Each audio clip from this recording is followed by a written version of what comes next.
and welcome. I'm Millicent Walker. Tonight, Chairman of Presidential Advisory Committee on Corruption, Ite Sage, raises alarm on the rot in the banking sector, says there is a huge fraud in the industry that must be investigated. Violence erupts between two neighboring communities over ownership of a village market in Kwara State, leaving 3 people dead. The Bishop of Sokoto Diocese, Matthew Cooker, says military action will not end insurgency in the northeast. Nigerians among the over 1,000 migrants rescued off the coast of Libya. And on business news tonight, multi-million-dollar deal sealed between African Export-Import Bank and leading organizations at the 24th AFREXIM annual meetings in Kigali. On sports news tonight, Appeals Committee nullifies elections into the boards of the Athletics Federation of Nigeria and the Nigeria Taekwondo Federation over irregularities. And from Abuja, detained leader of the Islamic Movement of Nigeria, Ibrahim El-Zakzaky, to no fate as Federal High Court in Kaduna fixes July 6th for judgment.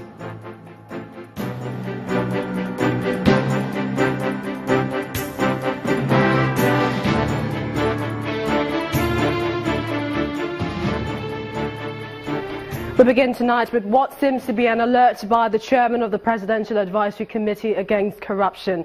Professor Ite Sage told a gathering in Abuja today that there is a huge fraud within the country's banking industry.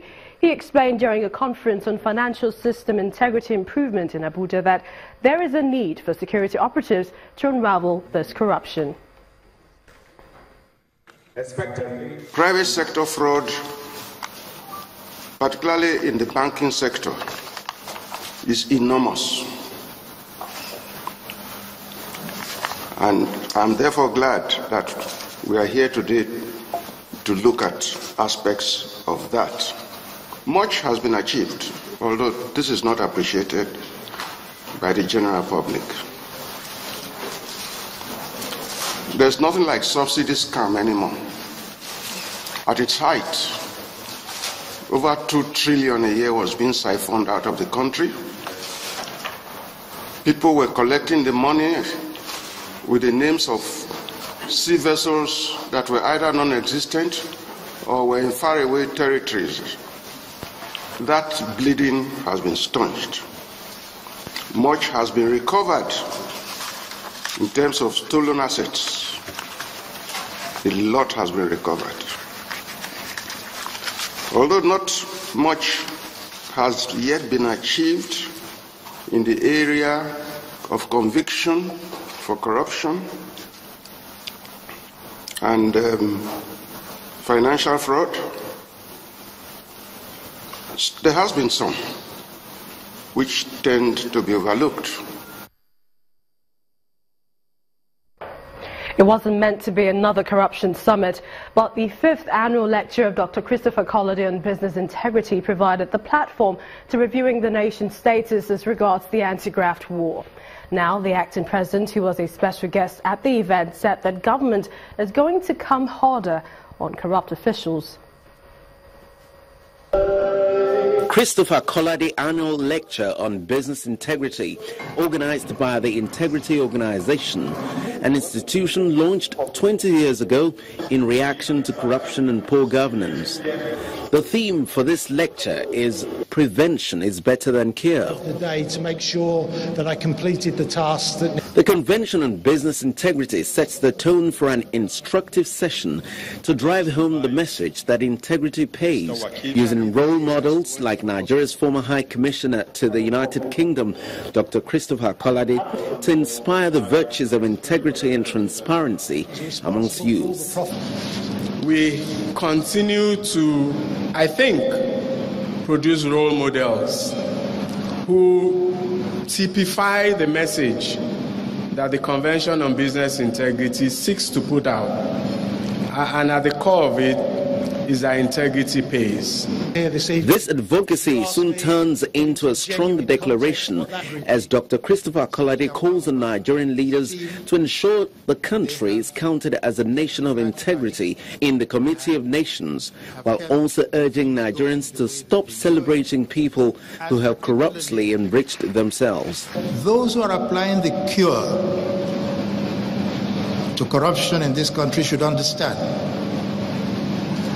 that if the medication is diluted by the celebration that we offer on the other side, if we want to attack people who are corrupt, but we celebrate them in other places, then the cure is going to be less than effective. Other keynote speakers also emphasized the need to put structures in place to fight corruption in the country. Risk management is the albatross responsible for the collapse of businesses that were once considered highly promising. Now time for the guest speaker, the acting president of Nigeria, Professor Yemi Osinbajo, to deliver his speech. The acting president vows to prosecute all corrupt cases and also promises to introduce stricter measures in fighting corruption. Our procurement process probably constitutes the largest source of leakage. Work contracts, supplies, service contracts, etc. are usually loaded. Provisions for bribe, kickbacks are made routinely.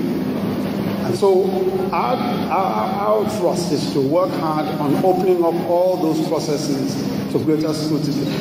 We know that reducing discretion and automating processes would help. And we're in the course of introducing these sorts of solutions along these lines.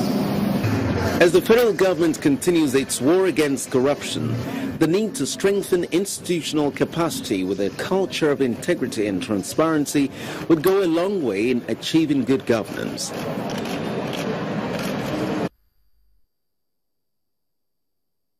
Well, one of those who have taken up the challenge of ensuring that peace finally returns to the Northeast is the Bishop of the Sokoto Catholic Diocese, Most Reverend Matthew Kuka, the clergyman who says there are plans to begin conversations with communities in the region on their rehabilitation and resettlement, however insists that the use of force is not the best option to resolving the insurgency issues of the Northeast. De-radicalization, rehabilitation, and reintegration. Burning topics that have pulled this crowd of concerned citizens from Adamawa, Yobe, and the whole state, Borno. The objective of the forum is clear. Chart a course where repentant insurgents or violent extremist offenders conscripted by the Boko Haram will be readmitted into the society. Even if you are living in a tiny hut somewhere, that hut is your home. Home is not the size of the building. If somebody come and destroys the hut, and you find yourself, outside, and they come back, somebody builds a 2 or 3 bedroom for you. It's a much bigger building in the house, but it's not your home. And you may never fully come to terms with the loss of that original home. The same thing applies. You have some psychological losses, material losses, economic losses, human losses, and what have you. Some people may recover, some may not recover at all, but any recovery is going to be a long process. This participant admits forgiveness will not be an easy task, considering the atrocities committed by the sect. But as he sees it, this is the first step to recovery. It's not easy, but all religions, Christianity and Islam, we are all taught to forgive and forget. So with that, I hope in the near future, and no crisis of this nature has just ended with shooting, killing. There's always negotiations. There's always trying to de-radicalize these insurgents. And God willing, with prayers, I'm sure that we'll finally reintegrate them, those that we can. For the convener, Bishop Matthew Kuka, all the ideas, without the support of the federal government, will only remain pipe dreams.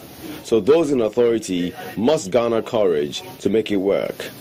What we are also trying to take away, to move away from, is the feeling that there will be such a thing like the defeat of Boko Haram. Of course, I understand the fact that our president has a military background, I also understand the fact that National Security Advisor has a military background. I also understand the fact that the Chief of Army Staff and the service chiefs have military backgrounds. But for me as an intellectual, a military solution is never really the best way to resolve a conflict. Most conflicts have never been resolved on the war front. The finer issues of human survival, the building blocks for a better society, are laid by those who listen to the ordinary stories of people and how they've survived. So for me, it's not we will defeat Boko Haram militarily. But Boko Haram is an idea. It's not about guns and it's not about weapons. And the guns are important. But beyond that, constructing a befitting edifice that can ensure an inclusion, that will figure out how to manage the massive diversity that constitutes Nigeria. That is at the heart of the tragedy of Boko Haram. So I think we must renew our commitment first to the fact that education and more education is the antidote. But most importantly, it's the need for us to center every policy around the development of the human person. The consensus here is that the only weapon that should be used to fight war is peace. Because of what use will it be if violence is met with violence? Still on security, the Nigerian army has confirmed that it lost an officer and 3 soldiers in Borno State when their patrol vehicle encountered explosives buried on the road between Kangawa and Alagano village. Army spokesman Brigadier General Sani Usman says 3 other soldiers sustained various degrees of injuries, while 3 suspected terrorists who planted the explosives were also killed.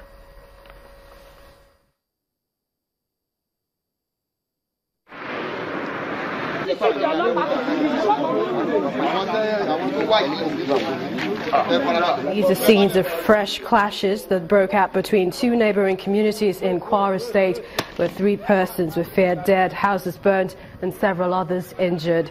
Eyewitnesses say trouble began when a traditional ruler of one of the communities went to the market jointly owned by the 2 villages to flag off the annual Yam Festival.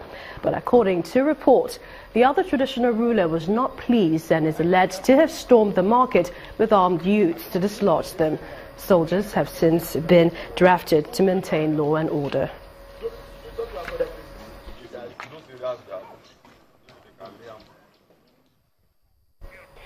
The talk about restructuring has continued to resonate across the length and breadth of the country. A group of ethnic nationalities from the Middle Belt met today and they are calling for the implementation of the recommendations of the 2014 National Conference. These are leaders from various ethnic nationalities from the Middle Belt, comprising Plateau, Nasarawa, Benue, Kogi, Niger, Kwara, Taraba and Southern Kaduna, all calling for the implementation of the 2014 National Confab report. After several hours of meeting in Jos, the Plateau State capital, the group came up with a position paper that for the country to move forward, the present structure of state boundaries of the 6 geopolitical zones should be collapsed to 6 autonomous regions. As some of us raise objections, we're here in the National Confab. Number 1 is to restructure Nigeria. Those of us who come from the north, particularly the Middle Belt areas, the generals in the army who came from the far north, they created states to benefit their people. Delegates from the regions believe that what transpired at the conference could be the solution to the nation's current challenges. Why I support the resolution that we have at the conference is that I see that as the only way, the minimum benchmark of moving forward in this country. So if you are talking about the fight of corruption, there are recommendations there that can handle it. If you are talking about the issue of security, there are recommendations there that can. If you are talking about openness and accountability, there are recommendations there that can help. Even the issue of credible electoral process. Anybody who wants to make progress for this country will go to starting from even pre-colonial reports. and study them and say, look, maybe there are some recommendations that will help us, because we have all agreed that we are in problem. However, the national conference came about. There are recommendations there that many people believe are going to help us in moving forward. You don't have to take everything hook, line, and sinker, but look at where it is going to help you. With various groups and leaders calling for the implementation of the 2014 National Conference report, it is not yet clear what the current leadership in the country would do, but the expectations are that whatever decisions are taken would eventually translate into calming the various agitations in the country. In part two, after the break, police hold security summit in Abuja, agree to crack down on kidnappers, also share intelligence reports on clashes between herdsmen and farmers.